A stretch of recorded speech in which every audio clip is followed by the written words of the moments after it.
서울 강남 한복판에서요, 20대 여성이 갑자기 횡단보도를 건너다가 푹 쓰러졌대요. 그러니까 사람들이 왜 그러세요? 그랬겠죠? 신호 바뀌면 차들이 쌩쌩 다닐 건데 거기서 그냥 있었던 거예요.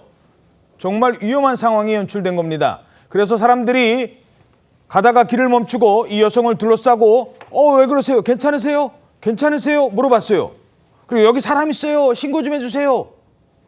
그런데 알고 봤더니 경찰과 구급대원 대신, 경찰관들 대신, 구급대원 대신 다른 곳으로 갔다고 합니다. 자, 일단 경찰관 그리고 구급대원이 즉시 현장에 막 출동을 했던 건가요? 예, 맞습니다. 당시 쓰러진 여성의 모습이 담긴 지금 영상이 준비되어 있는데요. 횡단보도에서 사람들이 몰려 있는데 이 가운데를 보시면 여성이 쓰러져 있습니다. 바닥에서 일어나지 못하고 있는 상황인데요. 잠시 후에 경찰이 이렇게 도착을 하고 여성을 부축해서 인도로 옮깁니다. 이렇게 부축해서 인도로. 괜찮아, 정신 차렸나 보네, 약간. 그리고 구급대원들도 상태를 확인하는 중인데 그런데 이제 조사를 해보니까 술 냄새도 나지 않고 상태를 보니 맥박도 정상입니다. 그런데 어딘가 말투가 어눌하고 몸도 축 늘어져 있었다고 합니다.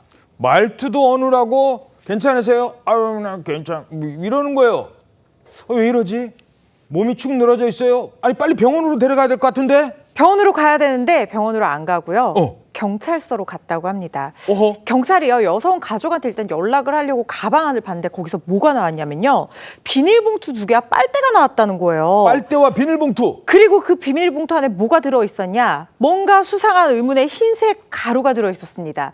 흰색 가루와 빨대, 뭔가 수상하잖아요. 그래서 일단 맥박은 정상이고 건강 상태는 문제가 없는 상황이니까 파출소로 저렇게 데려와서 확인을 해봤습니다. 흰색 가루 뭐였습니까? 예상했듯이 마약이었습니다. 여성이 이후 진행한 마약류 간이 검사에서 양성 반응 보였다고 하고요.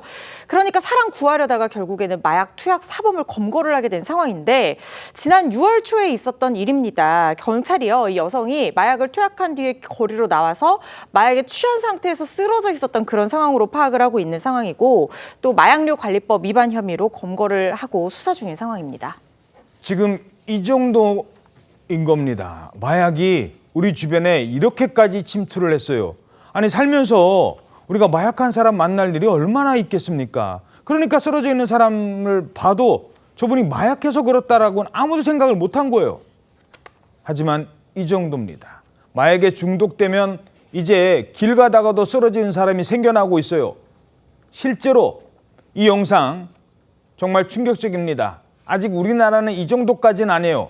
마약에 취하면 어떻게 되는 겁니까? 네, 우리나라보다 마약 문제가 심각한 미국 같은 경우에 예를 들어서 필라델피아에는 한 거리에 마약 중독자들이 굉장히 많이 모여든다고 합니다. 근데 거리 모습을 보시면 막 기괴한 걸음걸이로 이렇게 걷는 사람들이 막 등장을 하는데 왜 저래? 어떤 사람들은 관절이 이렇게 막 꺾인 채 막 이상한 자세로 저렇게 막 있기도 하고 그리고 또 마약 성분을 이렇게 취한 채 가만히 있는 사람도 있습니다. 움직이지 않고 저런 모습으로 사람들이 길바닥에 있다는 거예요. 저거 좀비 영화 아니에요, 진짜? 그래, 좀비 같은 느낌도 들고 그래서 미국 사람들이 저들을 일컬어 좀비라고 부르면서 저 지역을 좀비랜드라고 부르기도 하는데 그러니까 마약이라는 게 근육의 긴장도에 영향을 준다고 합니다. 그래서 심하게 중독되면 앞을 보지도 못하고 허리나 다리가 꺾이기도 하고 근육의 긴장이 풀리면서 흐느적흐느적하게 된다는 거예요. 마약은 정말 절대로 해서는 안 되는 물질입니다. 이야.